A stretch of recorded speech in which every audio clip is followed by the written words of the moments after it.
조선 엔진주랑 조선주가 데이터 센터 관련주라고 주식을 땡기는 걸 보면서 와 진짜 사람들이 상상력이 정말 미쳤다라고 생각을 했는데 왜냐면 얼마 안 되니까요. 실제 이게 정말 영향이 클 수 있을까요? 지금 이제 미국에서 데이터 센터에서 문제가 센터를 짓는 것 자체도 굉장히 문제이긴 하지만 여기에 전력을 연결하지 못해서 그리드가 연결이 되지 않기 때문에 요것 때문에 생기는 병목이 지금 가장 심각하다라고 얘기를 하기 때문에 오히려 하이퍼스케일러들은 이거에 대해서 내가 더 높은 값을 줄 테니 이거에 대해서 빨리 납기를 해줬으면 좋겠다라는 식의 요구가 들어오니까 선박을 약간 버리고 먼저 갖고 이 조선에서의 제일 중요한 것도 에너지 전환을 뭘로 하느냐가 지금 되게 큰 빅 이슈 중에 하나인데 그 모든 것을 다 아우르고 있는 건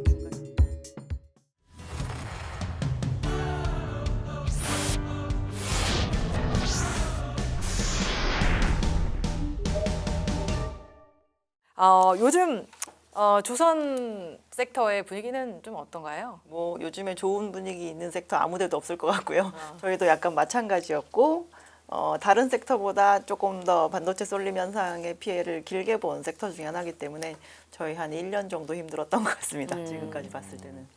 사실 이 조선 업종에서 제일 기대가 되는 게 결국 중국하고 우리가 아직 안 되니까 미국에 가서 뭔가 해보겠다 이게 뭐 존스법 이런 거잖아요. 네네. 그거 정말 되는 거예요? 어떻게 생각하시나요? 미국에서 진행이 될 만한 그런 군함과 관련된 문제는 근데 조금 여유를 가지고 보셔야 될 게 이 사업의 진행 주체가 정부잖아요. 네. 정부에서 진행하는 사업이 빠릿빠릿하게 진행이 될 수가 없습니다. 기본적으로. 여유라 하시면 얼마를 얘기하시는 겁니까? 설마? 저는 지금까지 보면 예를 들어서 얼마 전에 저희 발주된 잠수함 프로젝트 같은 거 네. 처음 시작한 10년 캐나다 전이거든요. 말씀하시는 거죠? 10년 전이거든요. 그런 식으로 군함을 계획해서 발주하고 이거를 어딘가와 계약을 성사시키고 우선 협상 대상자를 선정하고 이게 원래 굉장히 숨이 길어요. 저희 일반적인 그냥 상업 시장에서 내가 배가 필요하니까 발주해서 이걸 나중에 나의 운반 서비스에 써야지라고 하는 건 실제로 조선업체와 그 선주사가 이야기하다가 실질적인 계약으로 이어질 때까지 뭐 길어야 1년 아니면 짧으면 6개월 정도밖에 걸리지 않습니다. 그래서 그 정도의 그 사업을 보다가 시각이 바뀌었는데 이 진행 주체에 대해서 이제 기대하는 그 기대치는 원래 기존에 저희가 상업 시장에서 보던 그 시장이랑 많이 맞닿아 있을 텐데 그렇게 보신다라고 하면 저희는 조금 그거는 굉장히 답답할 수 있다. 그럼 투자자들이. 이게 밸류에이션을 뭐 올리거나 하는 효과가 없는 거 아닌가요? 그렇게 오래 걸리면? 그건 어떻게 보세요? 그래서 국내에서 원래 이제 방산을 진행하던 조선 업체들에게 저희가 그 업체는 특별히 더 밸류에이션을 주지 않았던 이유가 일단 지금까지는 그게 다 내수로 진행이 되었었고 내수 시장에서의 방산은 사실 이익의 한계가 좀 있습니다. 그리고 이제 매출의 사이즈가 굉장히 크게 나오진 않아요. 근데 저희가 이제 미국에서 기대를 하는 부분은 일단 이 사업 사이즈 자체가 굉장히 크다. 그리고 지금까지 다른 방산의 섹터를 보니까 수출로 이어지니까 조금 다른 세상이 열리더라라고 하는 이 두 가지에 대한 부분인 거잖아요.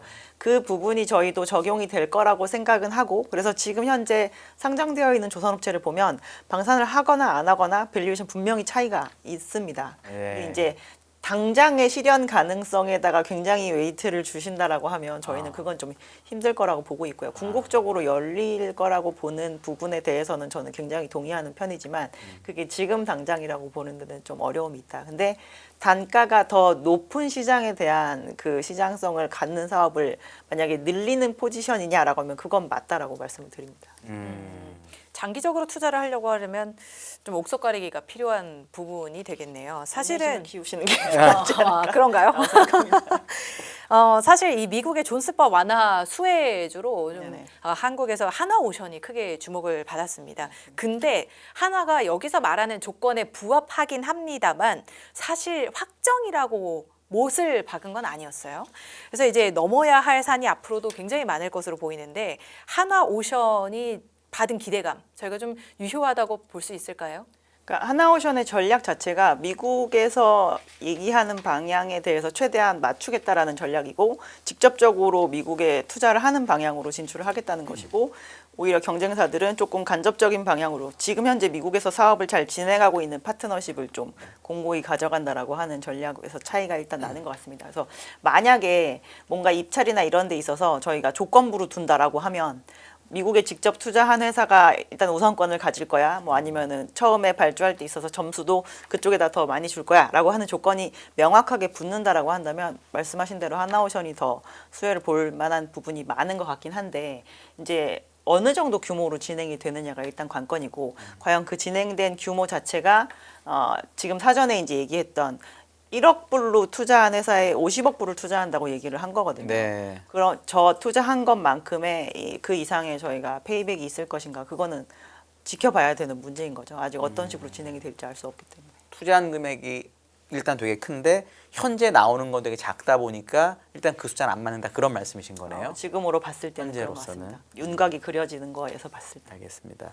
그리고 갖고 오신 자료에 보니까 데이터 센터 관련된 얘기를 네. 하는데 제가 사실 최근은 아니죠. 한두 달 전에 조선 엔진주랑 조선주가 데이터 센터 관련주라고 주식을 땡기는 걸 보면서 와 진짜 사람들이 상상력이 정말 미쳤다라고 생각을 했는데 이게 왜냐면 얼마 안 되니까요. 근데 어쨌든 자료에 보니까 그걸 또 갖고 오셔가지고 실제 이게 정말 영향이 클 수 있을까요? 예를 들어 뭐 엔진 기업이라도 아니면 조선 어떻게 보시나요 이거? 일단 기본적으로 엔진 회사는 HD 현대중공업이 원래 선박에 들어가는 발전 엔진이었었는데 지난 4월 그리고 최근에 며칠 전 8월에 또 이렇게 두 번 수주를 했고요. 그 수주 금액이 한 1.6조 정도 됩니다.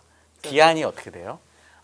인도가 종료되는 시기는 30년인 걸로 알고 있고요. 근데 그게 이제 발전 엔진이긴 한데 완전 100% 가스 엔진인 것으로 제가 알고 있습니다. 그래서 지금 현재 그 현대중공업이 가지고 있는 그 선박용 발전 엔진은 하나는 기존의 그 디젤 발전 엔진이고요. 그리고 두 번째는 요즘에 이제 추진 엔진에서도 많이 쓰니까 저희가 DF인데 100% 가스는 아니고 가스도 쓰고 기존의 디젤도 쓰는 그런 방식이었었거든요. 근데 100% 가스라서 이거는 사실 가스 엔진에 대한 개발도 같이 진행이 돼야 되는 부분이라서 네. 이렇게 진행이 되는 게 좀 느린 걸로 알고 있고요.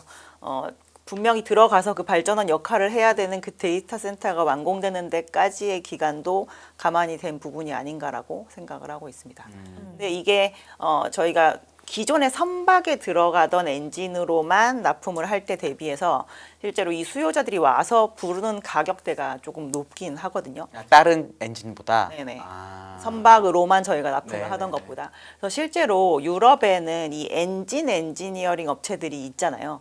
그런 업체들은 조선소라고 하는 그 공장을 가지고 있지 않은 상태에서 엔진만 파는 회사들이지 않습니까? 그래서 옛날에는 한때 조선을 잘했던 유럽에 주로 그런 회사들이 있는데 그 회사들의 이 데이터 센터로 엔진을 그 수주를 해가지고 납품을 하기 시작한 건 사실 우리나라 조선소보다 빨랐습니다. 왜냐하면 그들은 수요자가 더 비싼 값을 준다고 하면 굳이 내가 조선소를 뚫고 들어가서 이거를 납품을 해야 될 필요가 없기 때문에 그래서 그 부분이 차고 넘쳐서 여기까지 온 낙수 효과라고 보셔야 될 것 같고요. 지금 이제 미국에서 데이터 센터에서 문제가 센터를 짓는 것 자체도 굉장히 문제이긴 하지만 여기에 전력을 연결하지 못해서 그리드가 연결이 되지 않기 때문에 요것 때문에 생기는 병목이 지금 가장 심각하다라고 얘기를 하기 때문에 오히려 하이퍼스케일러들은 이거에 대해서 내가 더 높은 값을 줄 테니 이거에 대해서 빨리 납기를 해줬으면 좋겠다라는 식의 요구가 들어오니까 그쪽은 먼저 갖고 선박을 약간 버리고 먼저 갖고 우리는 선박에 주는 것까지 안 줘가면서까지 납품을 하지는 않잖아요. 그렇죠. 그러다 보니 이제 그게 이제 막 들어오기 시작하는 그런 상황인 거죠. 이게 실제 주가에 네. 어떻게 영향을 미쳤었나요? 그 발주 뉴스 나왔을 때 좀 반응을 했나요? 일단 4월에 처음 나왔을 때는 굉장히 세게 반응을 했었고 이 발전용 엔진이 아닌 그냥 선박 엔진과 관련된 모든 회사의 주가가 그때 다 올랐었습니다. 근데 이제 이걸 되돌아놓고 보니까 전기 때문에 필요해서 추진 엔진 말고 발전 엔진에 들어가는 엔진이 지금 시장에서 필요한 거예요라고 네. 얘기가 돼서 이제 그 뒤로 조금 가려지긴 했는데 이번에는 그 뉴스가 나오고 그렇게 크게 반응을 하진 않았던 것 같아요. 저희가 아직 수주는 받았지만 잔고에서 뭔가 그게 매출로 실현되는 과정을 아직 경험해 보지 못한 부분도 있는 것 같고 선박용으로만 막 납품하다가 그러면 육상용으로 많이 납품을 했을 때 수익성이 어떻게 좋아질까에 대해서 그렇죠. 감이 조금 없는 상태라서 그런 것 같기도 합니다. 사실 뭐 미국에서도 수요가 많고 이제 뭐 전 세계적으로 데이터 센터에 대한 수요가 늘어나고 있는 상황인데 그 데이터 센터를 지으려면 사실 부지를 확보하는 것도 굉장히 중요하잖아요. 그래서 이거 띄워주신 건가요? 부유식 데이터 센터 한번 보고 싶은데 바다에 띄워져 있어요. 요게 이제 최근에 컨셉을 이렇게 저희가 만들었습니다라고 해서 삼성중공업이 개발했다라고 오. 얘기를 하는 부분이고요. 미국에서 지금 현재 데이터 센터가 지어질 때 문제가 생기는 게 뭐냐면 행정이 잘 진행이 되지 않습니다. 일단 기본적으로 주민들이 반발을 하기 시작을 하고 이거를 행정적인 부분에서 이 편을 확 갈리게 하는 것 중에 하나가 친 데이터 센터적인 정치 성향을 갖고 있는 정치인들을 낙마시켜서 정치까지도 오히려 반대편에 서게 한 다음에 결국 디벨로퍼만 찬성으로 남아 있다가 뭔가 소송이 걸리거나 하면 결국 패소하고 이제 기존에 진행되던 프로젝트가 아예 끝나거나 이렇게 되는 사례가 실제로 있고요. 이제 블랙스톤이 원래 가지고 있었던 포트폴리오 안에 이 데이터 센터에 대한 디벨로퍼 회사가 실제로 포트폴리오 안에 있었는데 QTS라고 하는 회사였는데요. 21년 정도부터 진행을 하던 굉장히 초대형 데이터 센터 건립 프로젝트가 최근에 7월에 완전 패소하고 이제 디벨로퍼도 손을 드는 걸로 해서 이제 끝난 그런 상황입니다. 그래서 이게 잘 진행이 되지 않다 보니 그러니까 님비 현상이 있어서 이런 일이 저희가 생기는 거거든요. 일단 전기세가 너무 오른다. 이 데이터 센터에 들어가는 전기는 산업용이 아니라 상업용입니다. 저희 뭔가를 제조를 하는 게 아니기 때문에. 근데 미국의 전기세 체계가 그러한 걸로 인해서 전기가 쇼티지 나면 일반적인 사람들이 쓰는 그 전기세도 같이 올라가는 그런 부분이 있고 저희가 이거 냉각을 해야 되는 부분 때문에 물 자원도 또 엄청나게 빨려 들어가기 때문에 수자원도 굉장히 부족하게 되거든요. 그리고 이 부분에 대해서 이제 발전기를 돌리거나 이렇게 되니까 24시간 약간 저음파 소음이 쭉 나게 되니까 수면도 굉장히 방해가 되고 해서 이러한 부분에 대해서 이제 별로 지역 주민들이 이거에 대해서 긍정적인 상황이 안 되게 되면서 요즘에 이제 진행되던 프로젝트가 자꾸 파기되는 그런 사례가 있어서 이제 나온 이 아이디어가 이런 거고 실제로 삼성중공업이 미국의 무스테리안이라고 하는 어떻게 보면 부동산 디벨로퍼 중에 조금 스타트업 회사인데요. 이 컨셉을 그래서 같이 들고 나온 겁니다. 이렇게 해서 저희가 진행을 해 볼 건데 이게 만약에 잘 되면 추가적으로 더 후속 프로젝트를 진행할 수 있지 않겠느냐라고 해서 이제 나온 사례라고 보시면 될 것 같습니다. 저거 뭐 공해상에 하나요? 영해 어디 저 땅 바다도 다 지위가 있잖아요. 그러니까 회사가 이 조감도를 그린 거는 이 안에 발전원도 다 들어가 있고 그렇죠. 이제 그냥 뭐 필요로 태양광 하는 하든 뭐라 지역쯤에 하든. 해저에 박는 게 네. 아니라 완전 부유식입니다. 떠 있는 채로. 근데 이제 만약에 영해는 그 나라의 허가를 받아야 되는 거고 네네. 공해는 아무데나 할 수 있긴 한데 또 그렇다고 해서 제가 운송도 하시니까 너무 전문가신데 그렇다고 공해상에 아무거나 저거 놓을 수 있는 건 아닐 것 같거든요. 그리고 그건 뭐라고 공해상의 하는데요? 그 기존의 그 육상 데이터 센터도 인구가 굉장히 모여 있는 데 그러니까. 주변에 하잖아요. 그래서 그러니까요. 이제 연근해용으로 많이 얘기가 되고 있는 상황이고. 그럼 그것도 결국 정부 허가가 필요한 거 아니에요? 필요로 하겠죠. 근데 이거 땅보다 쉽다. 운송이 아니기 아. 때문에 기본적으로 아. 이거는 그냥 부유식 그냥 설비 네. 장치인 거죠. 그 정도는 허가받기가 더 쉬울 거다. 땅에 하는 이거는 거보다. 오히려 지역 주민의 반발로 인한 그러한 사례가 더 진행이 되지 않을 가능성이 높다라고 보는 겁니다. 알겠습니다. 저희 요거 이제 실제로 수주잔고랑 실적 얘기를 좀 안 할 수는 없는데 왜냐하면은 저도 옛날에 조선 아주 잠깐 뭐 20년 전이나 잠깐 했었지만 항상 실적이 잘 나오면 주식이 안 되고 오히려 수주가 안 되면 예를 들어 지금 갖고 오신 데이터를 보니까 실적은 명확하게 너무너무 좋아지고 있는데 수주량 지표가 지금 고점에서 떨어지고 있잖아요. 그리고 제가 주가를 보다 보니까 이제 주가도 공교롭게도 요거보다 1년 있다 바로 고점 찍고 내려오고 요거에 대해서 우리 위원님 설명 좀 해주시면 어떨까요? 이게 너무 고정관념이긴 한데 전 너무 옛날에 배워서 지금 어떤지 설명해 주시면 좋을 것 같아요. 그럴 만하죠. 왜냐하면 저희가 옛날에 정말 높이 올랐다가 정말 크게 떨어지는 거를 경험을 했기 때문에 분명히 많이 오르면 굉장히 가파르게 떨어지더라라는 그 기억이 남아 있으셔서 그럴 것 같고요. 실제로 업황 지표 중에서 지금 이제 부정적으로 보셨다고 하는 그 지표를 보여드리면 여기에서 가격 지표는 24년 9월 말이 피크였습니다. 네. 그리고 이제 거의 1년 빠지다가 최근에 이게 다시 반등을 하고 있는 상황이고요. 수량적 지표는 사실 지금 좀 기형적으로 좋은 상황이라고 보셔야 될 것 같아요. 오른쪽에 가져온 그 표에서 선을 어디다 그으시면 되냐면 4천에다가 선을 쭉 그으시면 됩니다. 4천. 네. 그게 글로벌 캐파예요. 아. 그래서 저희 21년 이후로 최근까지 가동할 수 있는 생산 능력보다 낮은 수치가 나온 적이 없고 6년에 갖고 온 수치가 제가 7월까지의 수치잖아요. 지금 7개월밖에 발주가 나오지 않았는데 이 기세로 가면 작년을 넘어설 것 같습니다. 굉장히 많은 수량이 지금 나오고 있는 상황인데 그 사이에 이제 조선업이 힘들었던 기간이 10몇 년이 되다 보니 조선을 할 수 있는 주체들이 되게 많이 줄었잖아요. 플레이어가 줄어 있는 상황이잖아요. 그래서 이 상황에도 지금 일본은 막 수주 잔고가 줄고 있고 막 이런 상황이거든요.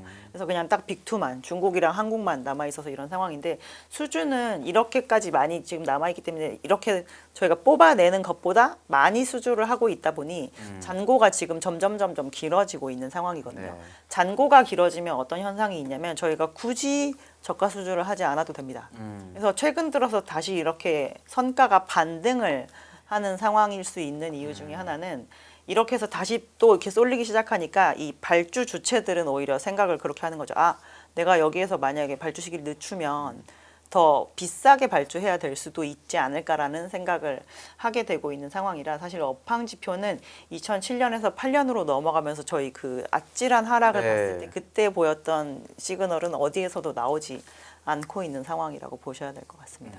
그러면 실적 나오는 대로 주가 될 수 있다 이렇게 보시는 건가요? 그래서 지금은? 이제 결국 실적이 계속 그렇지 않다라는 걸 보여주면 쌓이면 저희는 돌아올 거라고 보고 있는데 요즘엔 쉽지 않지만 그래도 제가 이제 어제 오랜만에 막 3개월 수익률, 뭐 6개월 수익률 이렇게 네. 봤는데 그냥 거의 제로 썸이더라고요. 네. 그래가지고 네.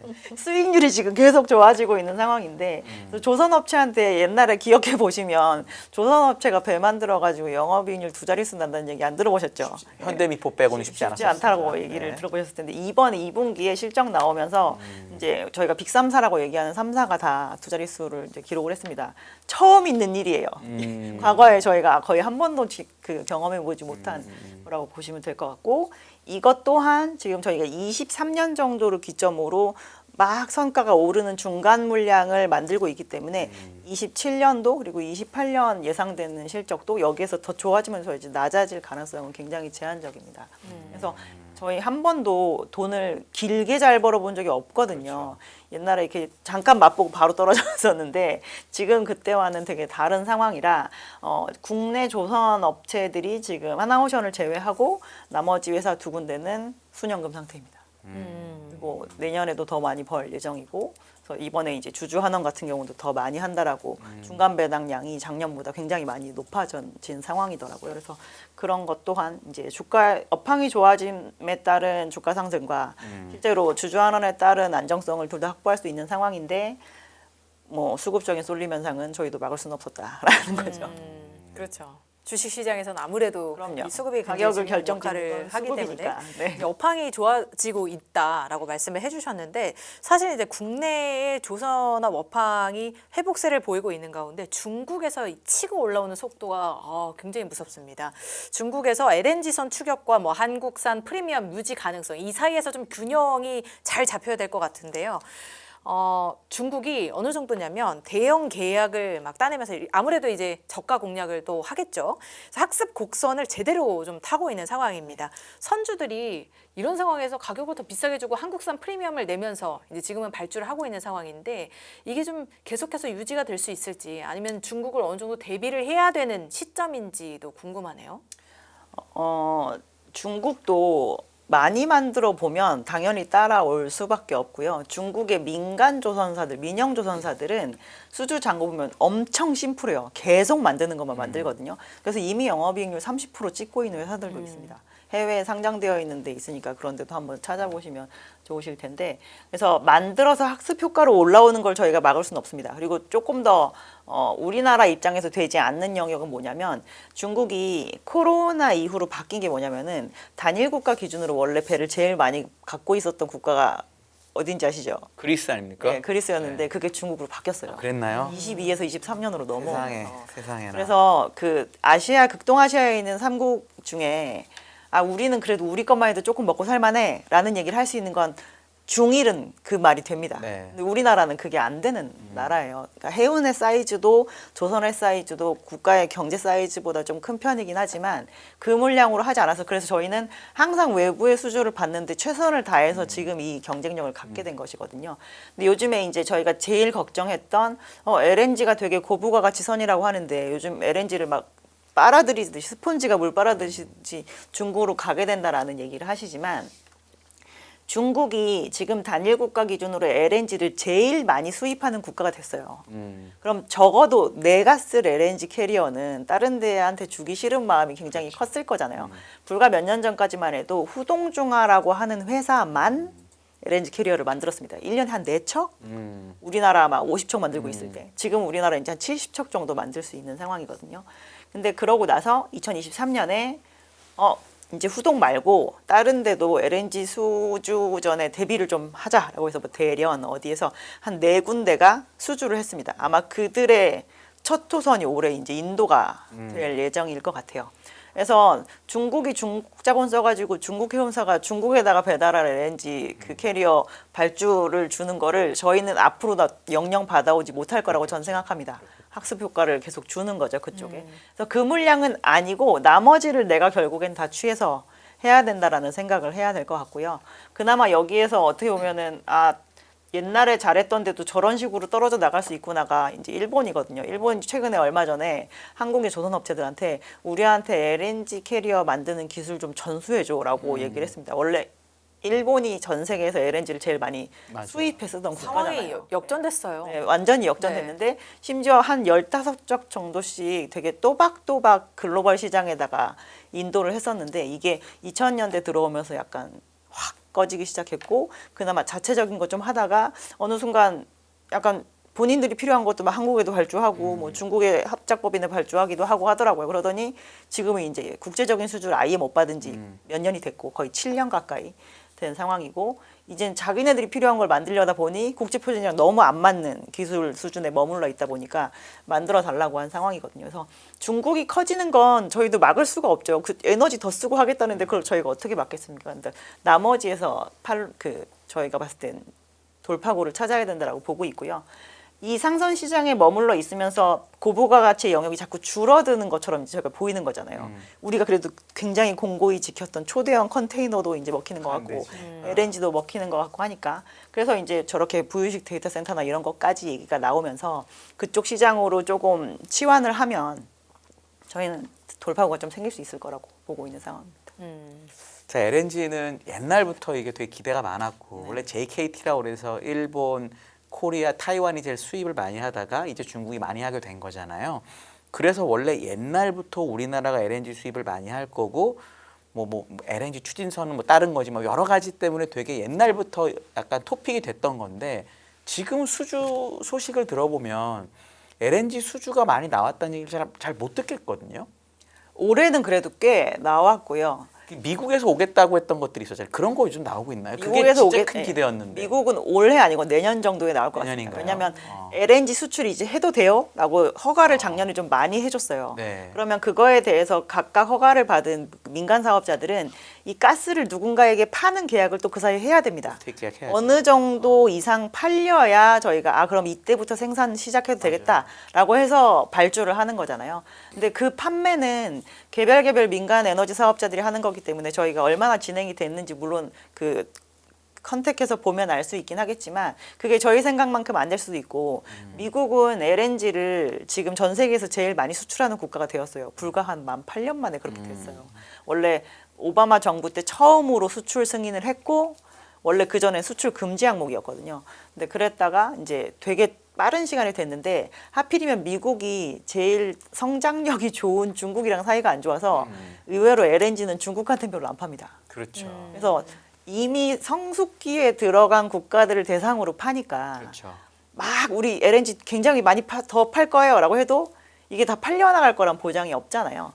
근데 러우 전쟁이 나서 그 판로가 한번 확 뚫렸습니다. 이란 또 났잖아요. 근데 이란까지 나서 이란 호르무즈 해협 안에 갇혀 있는 그 국가 중에 최고 중요한 국가가 있죠. 카타르가 그 안에 있잖아요.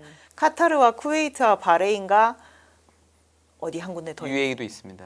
UAE는 아니고 UAE는 원유만 파나요? 그래서 네 국가가 그 해협을 통과하지 않으면 다른 그게 없습니까? 사우디 같은 경우는 이쪽 양부. 얀부항에 가면 되고 UAE도 다른 항구가 있긴 한데요. 그게 이제 유일하게 안 되는 게 그 안에 네 군데인데 그 안에서 카타르가 원래 전통의 LNG 1등 수출국이었거든요.